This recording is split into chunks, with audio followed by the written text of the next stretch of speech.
Hello, everyone. It's your girl, Columbia. How are you? I'm fine. Let's get into it. So, fascism. I have been working on this series about fascism for weeks now, and not getting very far. No, I'm working on doing images now, and I'm working on the introduction video. But in learning a lot about fascism and digging deep into um, the sort of intellectual side of fascism, it's been a long road, I'll say. And you get to this point where you start learning a lot. For me, I get to a point where I learn a lot about something and I really have to express it. The chat's not on, guys, so I can't see you. Here, I'll turn the chat on.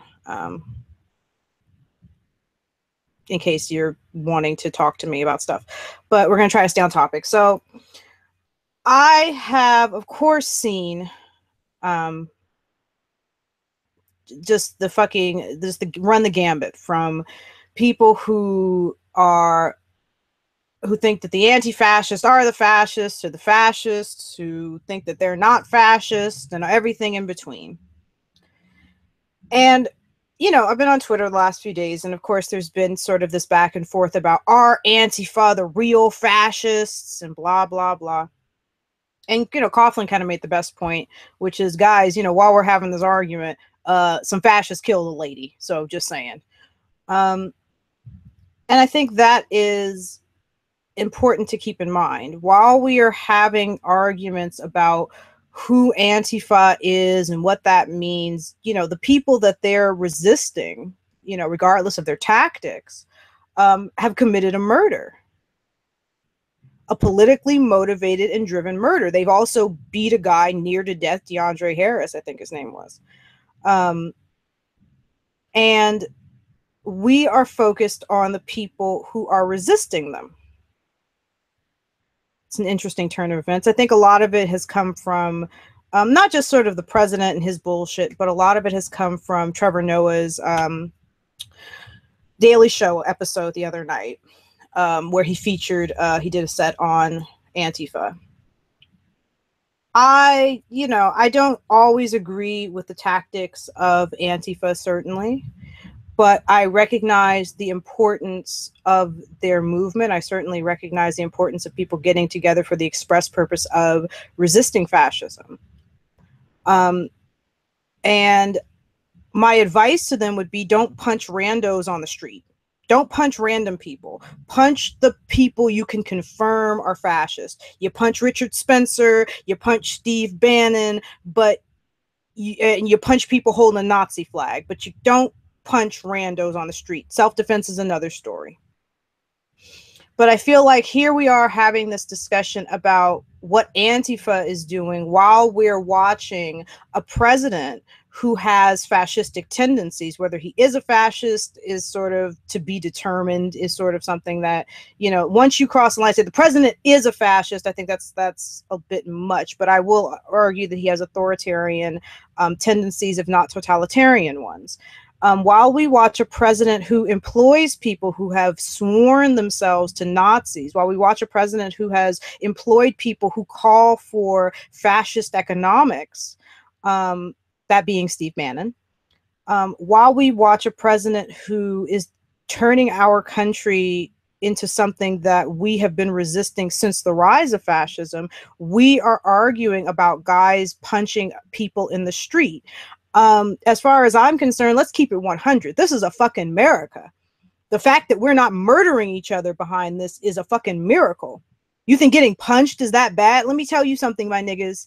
There are people right now who will fucking split your fucking face open for what's in your wallet. We are doing pretty good goddamn, in my estimation, by not fucking stabbing each other at these rallies. What bothers me is that we are watching people use fascist tactics while kind of abandoning fascist rhetoric. We're watching them use their tactics, particularly bashing the left. Fascism was always good for the Marxist Jews are what were the problem, and that everyone who is a political opponent of fascism is a communist or a lefty. And we have watched on the internet as people who would claim to be liberals or claim to be, you know, people on the left have used the same types of rhetoric and the same types of tactics that fascists use. We've watched those people come to power, right? And now we're watching their analogous in government do the same thing.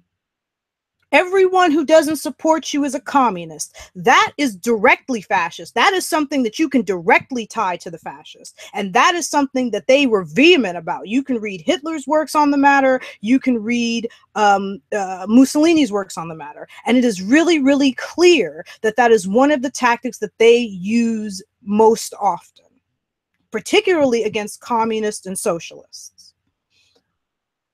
And while we sit around and bitch about Antifa, we are experiencing the rise of fascism. Not, you know, we've already had white supremacy. That's already something that we had in place. And it in and of itself is a form of fascism. But we are experiencing something that we fought very, very, very hard we fought very hard against, I should say. And the fact of the matter is, you can sit around and pretend like the president, you can sit around and pretend like just because someone doesn't call themselves a fascist or do the Sieg Heil or say blood and soil, that they're not fascist or that they're not borrowing from fascist tactics, but they are. And one of the reasons I've been making this fucking series is because I want to highlight what fascism is, what its tactics are, how fascists think, what the intellectual backgrounds for fascism are, so that it's more easily recognizable.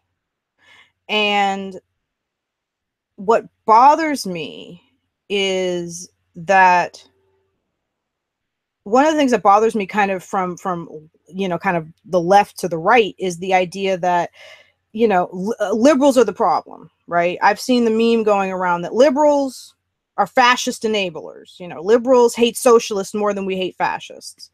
I don't hate anything more than I hate fascists, because I'm going to be more directly affected as a Black lady by the rise in far right, in the rise of far right people who believe in authoritarianism, totalitarianism, autarky, and racial theory. So you goddamn right, I fucking hate fascists, and I'm a fucking liberal, right?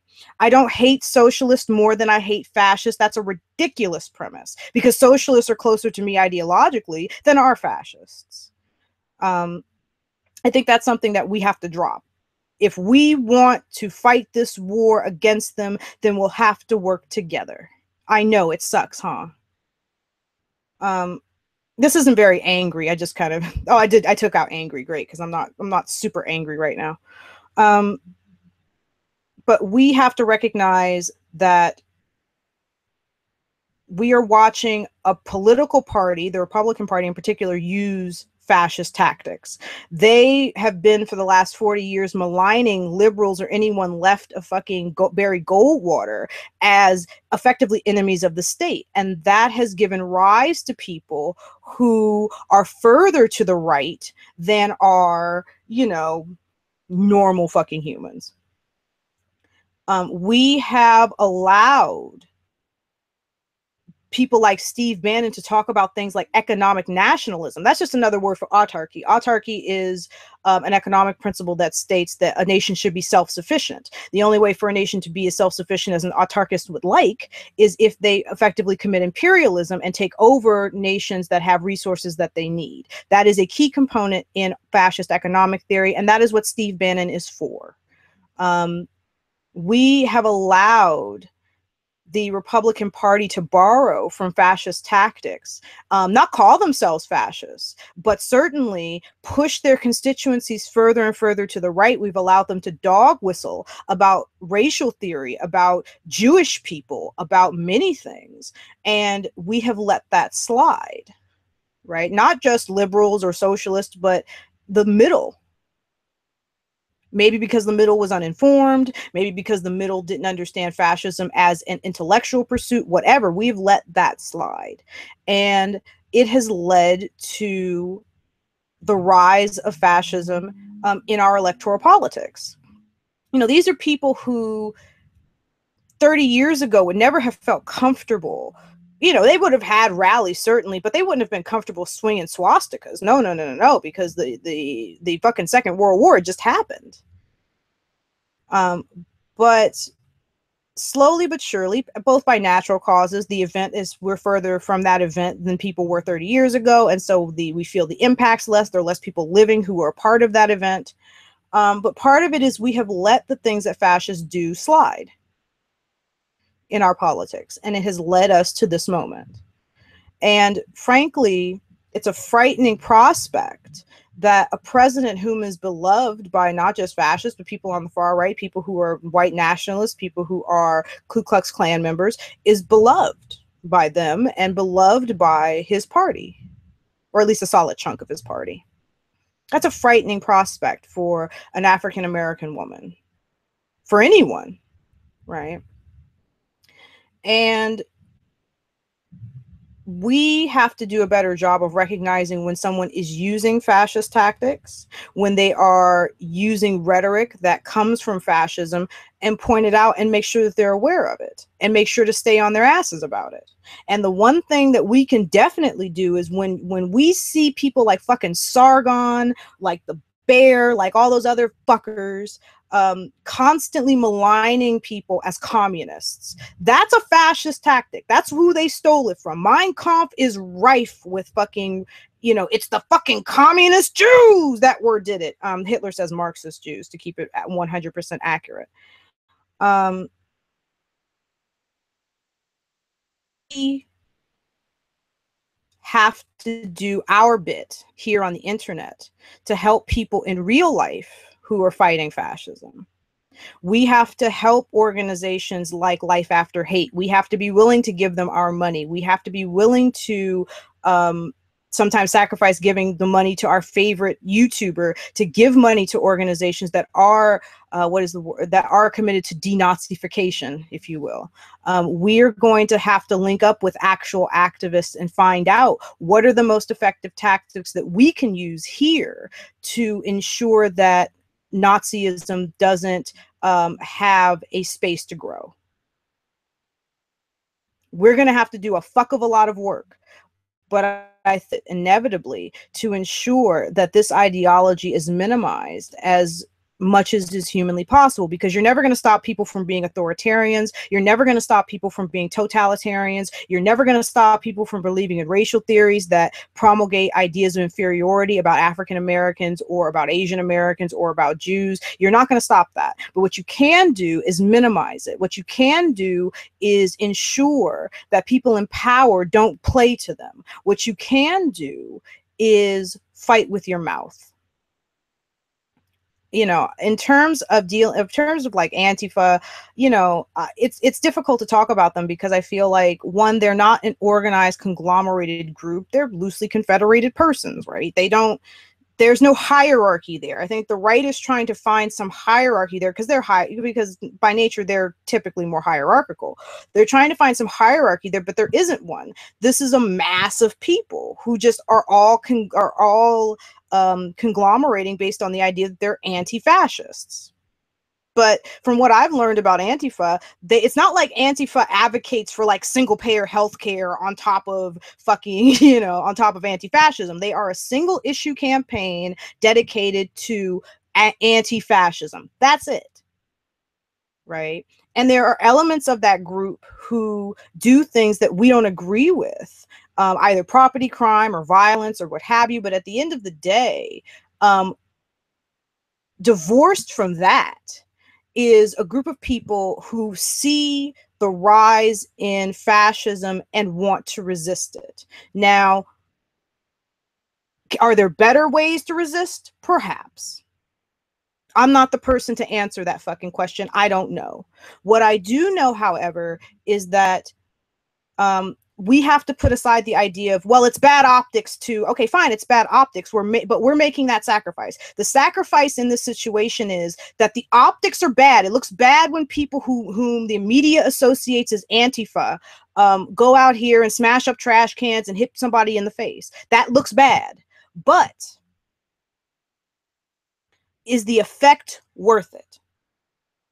Is it worth it? Is what they do, but in terms of not just those individuals who smash people in the face, but in terms of the entirety of the group, is the effect worth it? Is it worth it to bear those 5 or 6 people who are going to light trees on fire for the thousands, for the hundreds, if not thousands of people that show up to anti-fascist rallies in order to just say, I'm anti-fascist, I'm always going to be anti-Nazi, anti-white supremacy, I'm always going to be against these things? Is it worth it? I think it is.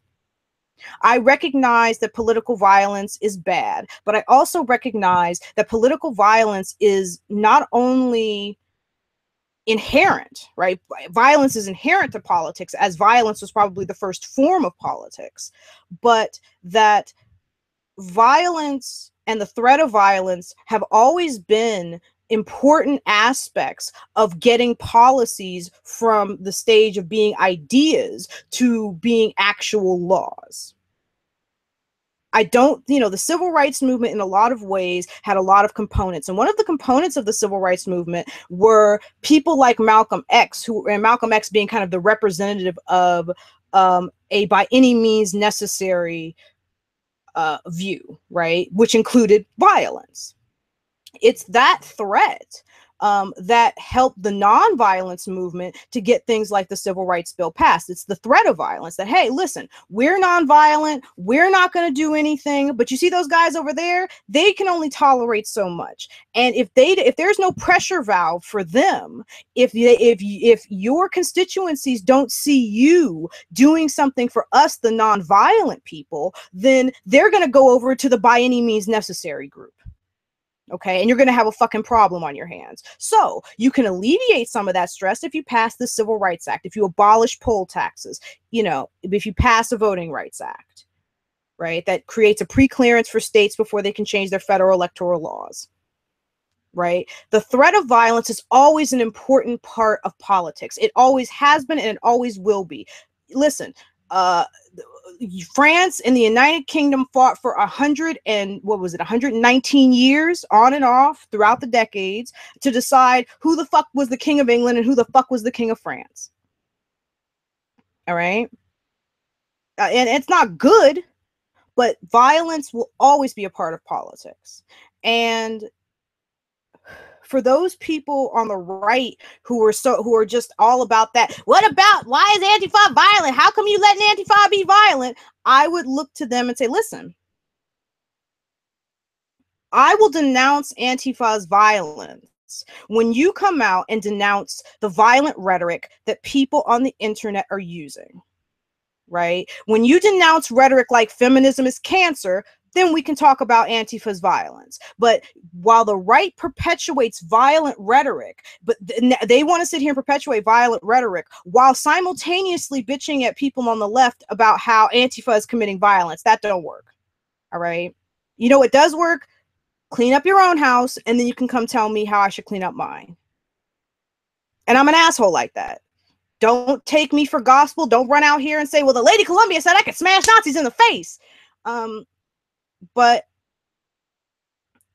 if you're on the right and you think that denouncing violence is important when it comes to Antifa, it would be more effective if you turn to your own side, turn to the people who agree with you, and start denouncing the violent rhetoric and the violence that they're committing. That is important. That's going to do more for that's going to do more for your credibility. That's going to make people on the left want to listen to you, right? If you have turned around and said, you know what, I don't agree with people saying that XYZ is cancer because that can lead to violence. I don't agree with fascists who are willing to commit violence against innocent people. I don't agree with people who are willing to dehumanize people based upon their political beliefs. I had a fucking conversation with that guy T, in which he wasn't even willing to admit that this woman who died, right, going to an anti-racist protest, trying to not only uphold her views, but uphold the views of thousands who maybe couldn't get to a protest, saying, well, she probably wasn't a very good person because she was a socialist. The fuck kind of, when you are at the point where you are so ideological that you can't recognize another person's humanity because of their ideology, you've got a problem. And if you're on the right and you're not denouncing that type of ideological zeal, then you've got a problem. And you can't sit here and talk to me about how horrible Antifa is when you've got people willing to do that, when you've got people willing to use violent rhetoric and commit violence and justify violence because of someone's ideology. And you can say, oh, it was trolling, my nigga. I know how to troll without making myself look like an idiot. If you don't, that's your problem. Anywho. This really has been a rant, but fascism is, but if I can impart anything upon you before I go, I want to say this. Fascism is not just Bubba in the street talking about white power, blood and soil, Zig Heil. Fascism is a complex set of socio-political beliefs. And though the component beliefs of fascism are racial theory, racial theory is interesting because there's no other ideology that purports to create a racial theory. All the other ones, the ideas of race are subversive or they're not overt. But in fascism, the ideas about what race is are very overt. But the component parts of fascism are racial theory, ultranationalism, ultramilitarism, economic nationalism, aka autarky, totalitarianism, and authoritarianism. Those are all the key components to fascism. And how the right has picked apart elder fascism, OG fascism, if you will, and has taken the parts that they like the most and have promulgated them. Right, people tend to be very national. You'll see people on the alt-right in particular be very nationalistic and feel like my nation above all. You'll see people have kind of a morphed autarkic view of the economy and how, you know, only native born should be participating in our economy, e.g. sort of anti-immigration. You'll see people be pretty, not, you know, maybe not hyper militaristic, but certainly they'll be interventionalist. And want to intervene in every single conflict that the United States could possibly intervene in. You'll see people who promulgate the idea that somehow, even if IQ is an accurate way to determine intelligence, you'll see people attempt to say that, well, because Africans or African Americans have low IQ, that explains some behaviors in those communities. When you look at the rest, when you look at other factors, they better explain. If you look at things like poverty or you look at things like environment, they better explain certain behaviors. But that's ignored for things like IQ. Those are, when you see people promulgating stuff like that, those are fascist tactics. When you see people maligning communists or maligning anyone who is left of center as a communist, that's a fascist tactic. Call it out. Don't be afraid to call them fascists. They're borrowing from fascist tactics. That means that they think some parts of fascism are acceptable. Point blank. Because they're willing to borrow their tactics. So, I have been the LadyColumbia, and I have certainly enjoyed this time with you guys. I'm sorry I couldn't get to the chat in time. I just started talking, and sometimes I get really distracted by the chat. But I still have a few viewers, so what I'm going to do is I'm going to stop ranting, and I'm going to go and check on the chat and see what you guys have to say. And forgive me, there's going to be a little feedback because I'm doing it on my phone. Go and check on the chat and see what you guys have to say. You guys hear that? I'm traveling through time. Oh God, there's a lot of people here.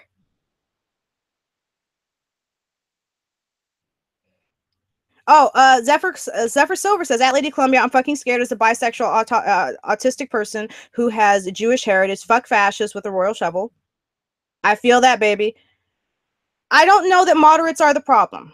I think that moderates are people who can be inculcated into our cause. There are people who are not going to be inculcated into the cause, right? There are people who are going to be steadfast and believe that there aren't Nazis, or there are going to be people who believe that there aren't fascists roaming around, but I think it's important that we prove it to them. I think if we need to provide them proofs and give them the opportunity to fuck up. First, give the moderates the opportunity to fuck up. And then when they do fuck up, you can chastise them. If you've already given them an opportunity and they do, hi babies, I'm sorry if I didn't get to your highs. Hi. If they fuck up, if you've seen them fuck up, call them out. But give them the opportunity before you say that they are. Thank you, King Cow Show. Give them the opportunity to fuck up before you just say all moderates are fucking horrible. Because what we have the ability to do is to convince certain moderates that we're right. These people are doing certain things that are unacceptable, and they have to be stopped. Right? Give them the opportunity and then keep it pushing. So I want to thank King Cow Show for saying my stream was awesome. Thank you, sweetheart. Thank you, Zephyr. Yeah, punch the confirmed Nazis, not the randoms. I'm not saying you fucking punch random people, Adam. I'm just saying, as a piece of advice for future protests, don't play with me, Adam Rainstopper. You know I heart you. I'm not saying that Antifa is punching random people. I am saying for future protests that don't punch people who are not confirmed Nazi. And in my mind, I'm even stricter about it. Don't punch people who aren't like academic Nazis. Richard Spencer, and here's why I say that. Look at the difference between the way society saw Richard Spencer's punching versus what's happened more recently, right? There's a difference in how people were like, yeah, punch Richard Spencer. People did not have the same response to that because when they looked into his views, they recognized that he was a fascist, right? I want to harness that type of power, right? And leverage that type of power against the Richard Spencers and the Jarrett Taylors, because they're the people putting forth the intellectual argument for Nazism. Bubba with 3 teeth on the street waving his Nazi flag is not the one convincing young boys that they are disenfranchised and that they have and that their problems are caused by Jewish people and Black people who are taking up their spots in society. They're not doing as good of a job as a person like Richard Spencer. That's why I'm all about that life. But I thank you, Adam. You know I heart you. Going down.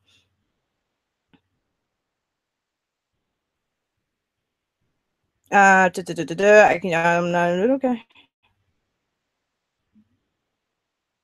The middle does exist. There is always a middle. There are always going to be two sides who have opposing views, and there are always going to be people going in the middle going, I don't know about either one of you motherfuckers. If you saw two people standing in the street arguing back and forth about something you didn't understand, and they both seem really passionate about it, right? And you were looking back and forth like a tennis match trying to figure out who's right and who's wrong, you're in the middle at that moment. Right and who's wrong. Inculcation is better than exclusivity sometimes. That's all I'm saying. Think about inculcation. Don't all you know certain individuals, if you know certain individuals are always taking up the middle because they don't want to have to take a position, that's one thing. But if you don't know someone and they seem kind of confused about an issue, then it's better to try to educate them and get them to see and to persuade them to your point of view than it is to be like, you're in the fucking middle, fuck you, you're the problem here, because that doesn't do anything for anyone as far as I'm concerned.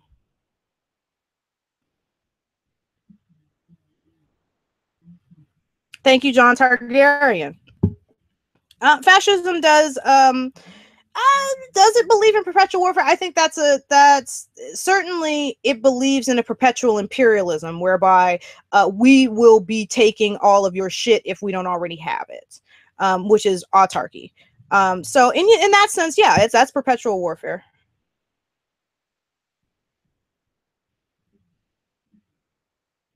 Thank you, Beach. Appreciate it. He said I have nice ranting skills. I try. Just for anyone who's just coming in, we're taking audience questions and audience input before Mama goes. My initial rant is over, so go back to the beginning and hear my initial shit.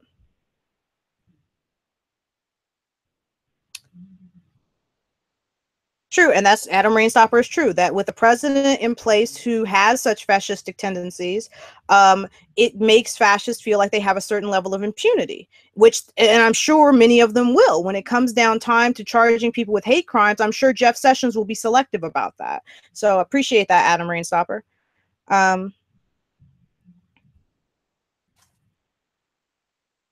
They can be, dear.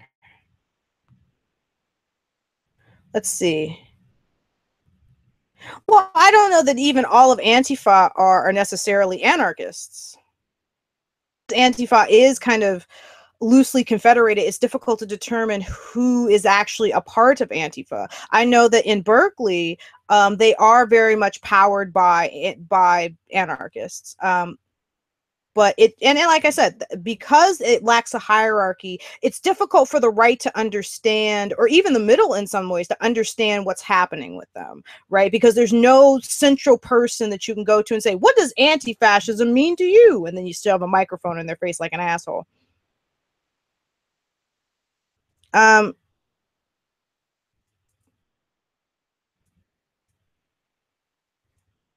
Are they really shell-shocked? They don't live in a post-racial America? I mean, maybe I'm just brown and know that there's no such thing. There is no such thing as a post-racial world, guys. Not in our lifetimes. I don't think racism as we know it is between about 400 and 700 years old, because it started with the age of exploration. The racial ideas that Europeans gained about the rest of the world began as they began to explore the rest of the planet, particularly the New World. So I don't know that we will never know a post-racial world. If white people are just finding that out, I'm sorry for you, honey, but that's not ever going to happen. Well, it's not that it's never going to happen. When race becomes irrelevant to people, when it's unclear what race you are just by looking at you, that's the beginning of the end for racism.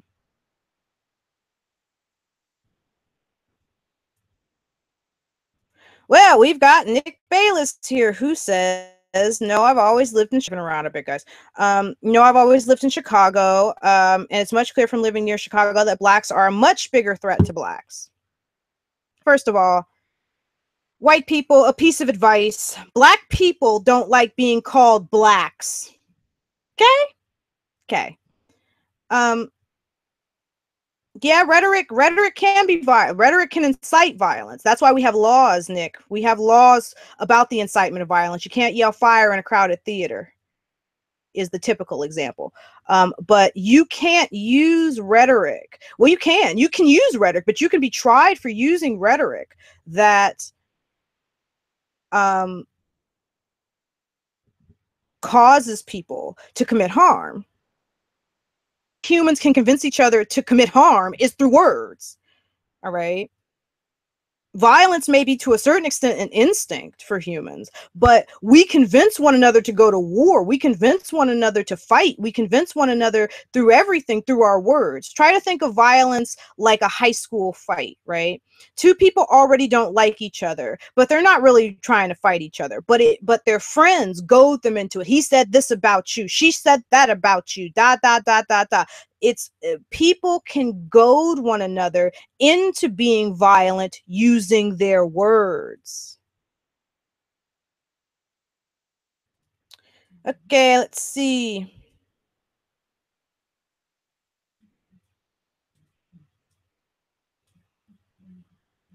Yeah, I always like to. Did my baby? Adam, you taking your pants off, or you taking your rants off? If you're taking your pants off, then you know you had a LadyColumbia video when you're taking your pants off.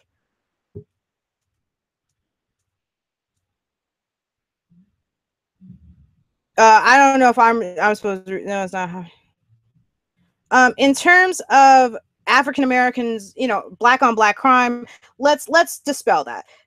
Black on black crime is always an argument of relative privation. It's very rarely an argument about, oh, I care about the black people and don't want to see them murder each other. The fact of the matter is, what's dangerous to black people is the lack of social services, the lack of education, the lack of wealth. That's what's dangerous to black people. The living in areas with heavy industry because you can't afford to live anywhere else, right? That's what's the most dangerous to black people, right? And those issues are not in a lot of ways are about wealth and things that are out of one's control. Sure, you can incur the debt to go to college, blah blah blah blah blah, but if you don't have the grades, if you didn't get a good education, if you don't eat enough, if you're not, there's so many factors in terms of getting to the point where one could get to a college and thusly, hopefully get a degree and then hopefully get a better job and then get a better job than that and live in a better neighborhood and get credit. All of those things are dependent on factors that are out of an individual's control a lot of the time. And you can struggle through. My dad was one of those people who struggled through, but at the end of the day, the causes of black on black crime tend to be systemic and not necessarily about black people just murdering each other, and here's the thing, you seem to care, the only people who seem to really give a shit when I'm out there marching with the anti-violence groups in my neighborhood, when I'm marching with Stop the Violence up the street, when I was marching in the fucking the national walkout, it wasn't about I didn't see, I'm not saying that there weren't white people there. There were certainly white people from my neighborhood there, but I don't see these white people who are constantly crowing about black on black crime marching in these anti-violence groups. And I know of about 6 or 7 in my own city. So I'm just saying. No one is baby. Listen, Adam, I'm gonna say it for the billionth time. I'm not saying that anyone is hitting anyone on the street. I am saying as a future tactic to ensure for the future, my dearest, that, but I'm not saying that that's what's happening now. It's just a piece of advice for the future. I should have been more clear. I'm sorry. Did liberals really cry? Because I don't remember people crying about that. I didn't cry about it. I just didn't know how to feel about it because he was getting punched in his fucking face pretty hard. That is a good question. Where was nationalism 500 years ago? Y'all, I am never going to get to the bottom of this.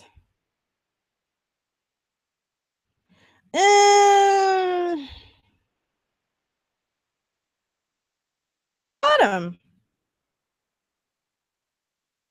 Yeah, listen.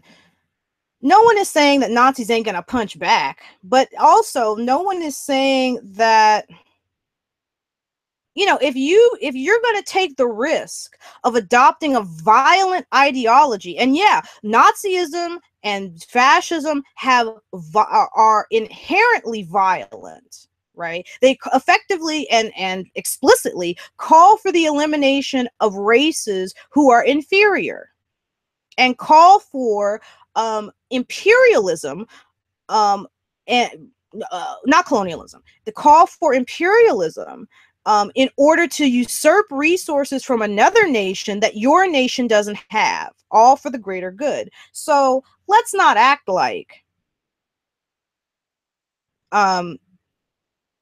Nazism and fascism aren't violent. They are violent ideologies. Well, actually, one is just a subset of the other, but I'm saying it like they're two different ones. They're not. Nazism is a subset of fascism. Fascism is a violent ideology. People are going to react violently to you. Just saying.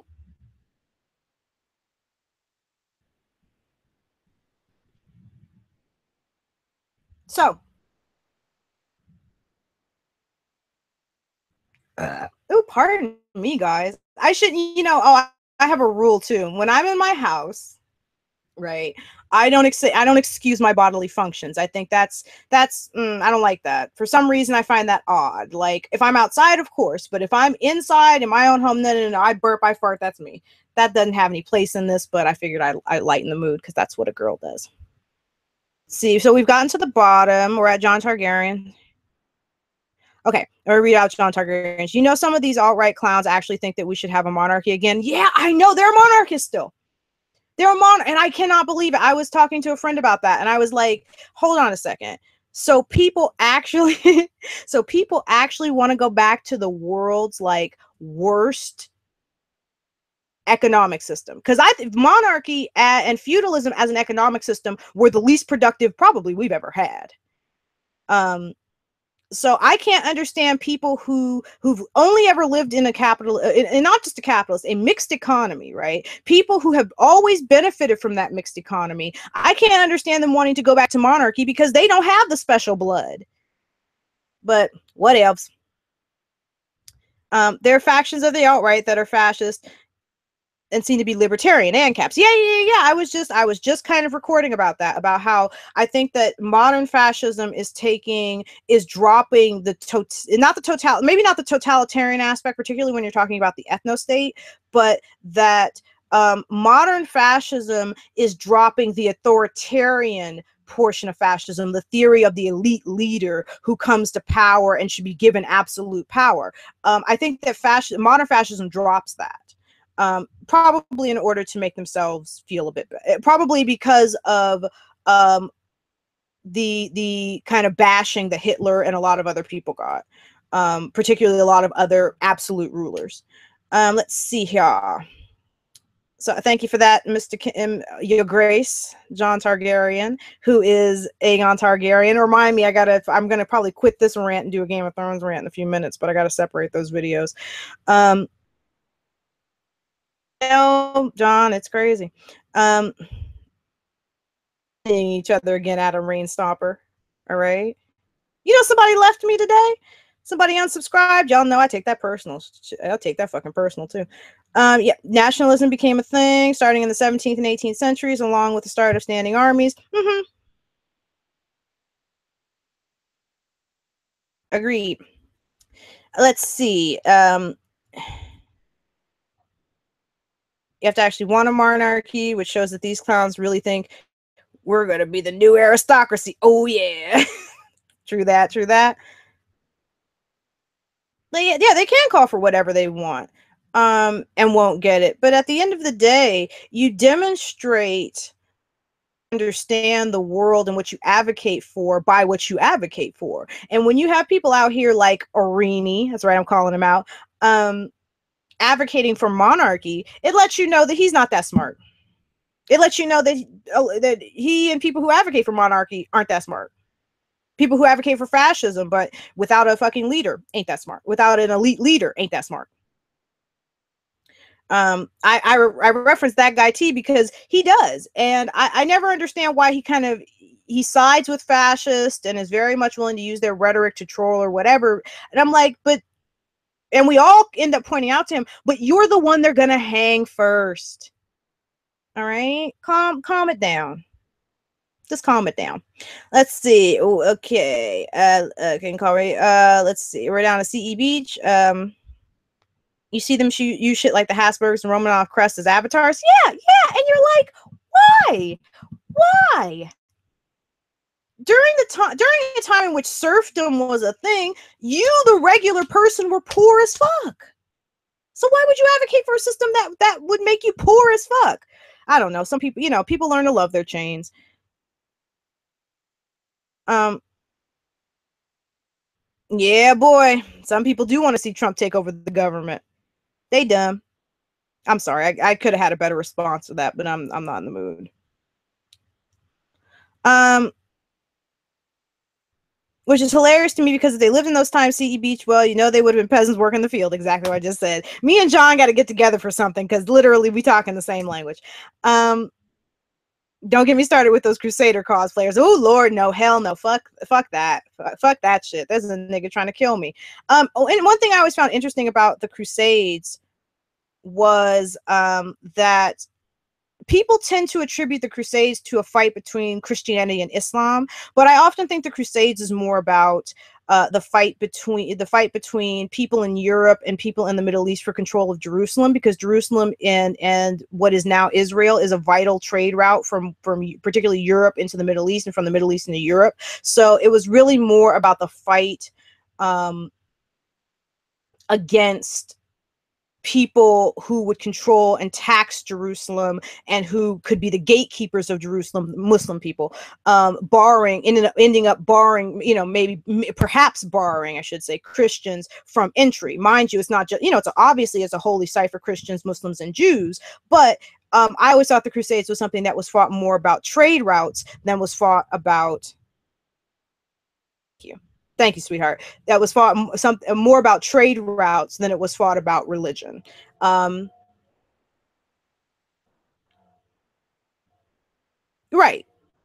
Mubasi makes a good point. The is, and the reason I kind of bring that up is because you have a lot of people who misattribute things in order to service their rhetoric. You have a lot of people who misattribute what conflicts happen, why they happen, in order to service their narrative or the view that they're trying to push. Thank you, Beach. Yeah, it's always follow the money, baby. And like I said, Mabasi makes a good point. Love how okay, this is John Targaryen. Love how Spencer said white people need to be proud of the Romans. LOL. Romans called themselves white people. Romans were a conglomeration of many different peoples. So I don't know if he understands how far the Roman Empire stretched, but we're talking about people from all the way from what is now Tripoli to on into what is now England. So that meant, at its height, I should say, that meant that there were hundreds of thousands of people who were part of the empire who were non-white. And who were considered Roman citizens. But, Richard Spencer bends and twists history to his will that he may empower the white race to kill us all.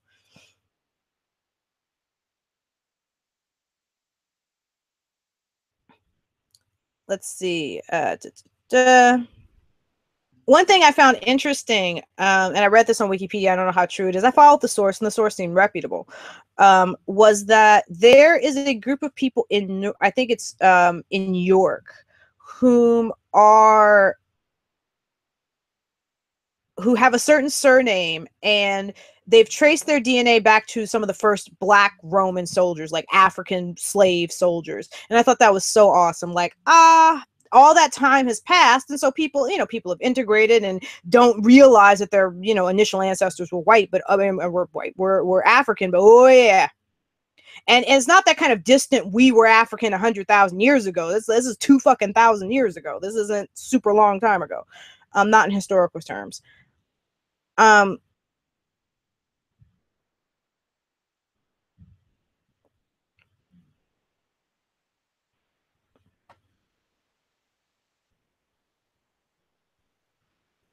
Yeah, I kind of got to go with Beach on this one. The concept of whiteness didn't come about until the New World, right? It doesn't come about until the Age of Exploration in the 15th century.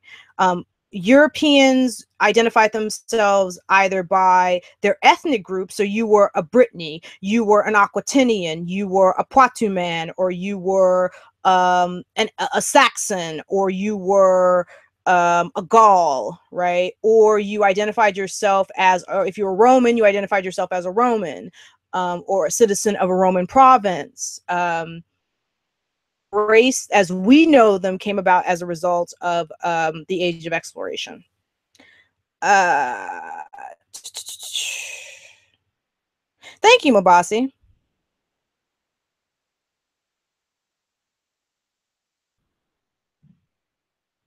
Mabasi replied that, yeah, like 35% of Brits in New York have a Y sub-Saharan African DNA. The guys seem to take it well. From the article I read, good for them. Yeah. And I think it's important that we, talk about how kind of racially mixed up we are. We're all a bunch of mutts, but I think it's important that we talk about that because it's going to help us in the long term to subvert fascism, and particularly fascist racial theory. You hate on them Greeks, Nick. American, I am obliged to hate all British people. I mean, I don't because I love my friends, but I am obliged. We are all mutts. We are just a bunch of mutts, and it's amazing, and I love it. Um, I'm for Homo sapien sapien. I don't race, gender, all that other shit. Whatever you choose is on you. Love you, not gonna trip. But you know how I feel.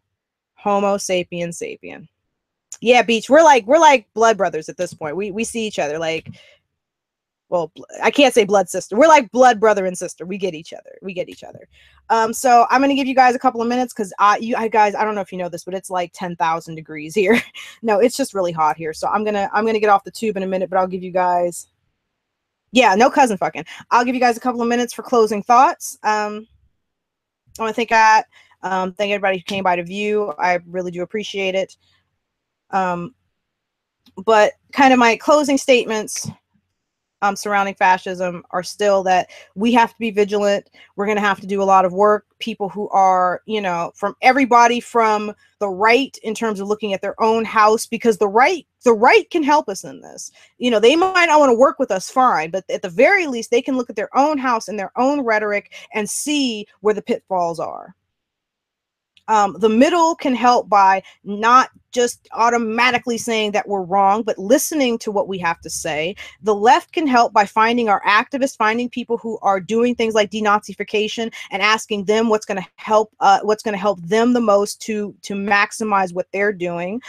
We can look to ourselves. We can point out when people are using fascist rhetoric and tactics. I think that's important, and that's something that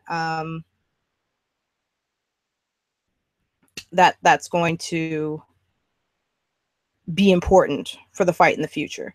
So our closing remarks, ladies and gentlemen, from the chat are: mutts are healthy, no cousin fucking. Beach, thank you very much. Although I've read an article recently that cousin fucking is not as bad genetically as we once thought it was. But I'm not saying go out here and do it. The LadyColumbia is not saying go out here and commit incest. I love Cersei Lannister, not that much. I enjoy being a black person, but you know what I am first and foremost? Homo sapiens sapien. But it will be a long, long time before we identify strictly by our species. So I like being a black person. I do. But I also recognize that I'm also a white person. And I'm also a Cherokee person. I don't identify as much with those two identities because I'm of my outward appearance, but certainly I very much enjoy being a mutt. How about that?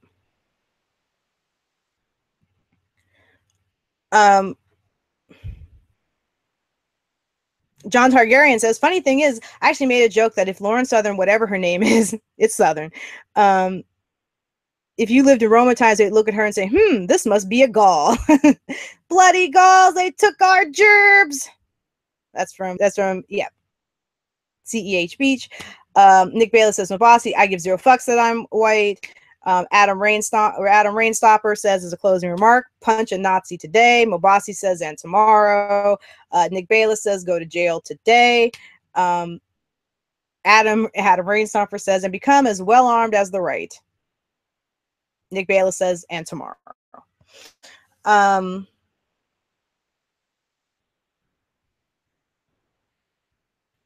This is going to be an interesting century, ladies and gentlemen. Mama has to go back and pretend to work on fascism. I'm actually working. I'm getting it. I figured out what the visual style is. I know what I'm going to do in terms of making the actual visuals for the video. That's important. So now it's just a matter of organizing the information in the script in a way that's going to be informative, but not just dry ass, like reading long block paragraphs, right? So that's the most important thing to me. So we've got a lot. We're still getting this. The shit's still rolling in.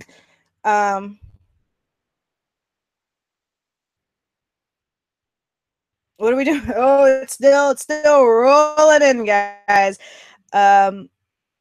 You missed a lot, but I'm gonna quit this soon, so don't worry about it because you're gonna be able to watch the whole thing.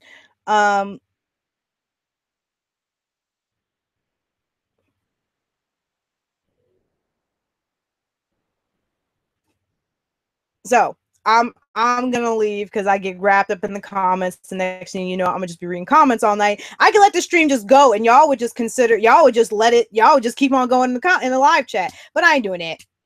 All right. So, I will be seeing you soon. Good night, good morning, and good afternoon.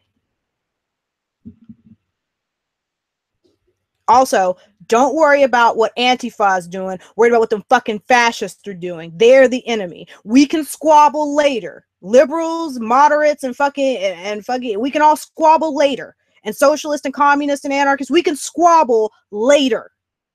All right. You can squabble with me all you want to about how I'm enabling the society that's destroying the world and I'm enabling capitalism. You can argue with me all day and night, but later, because there are fucking fascists. Good night. Good night, my babies.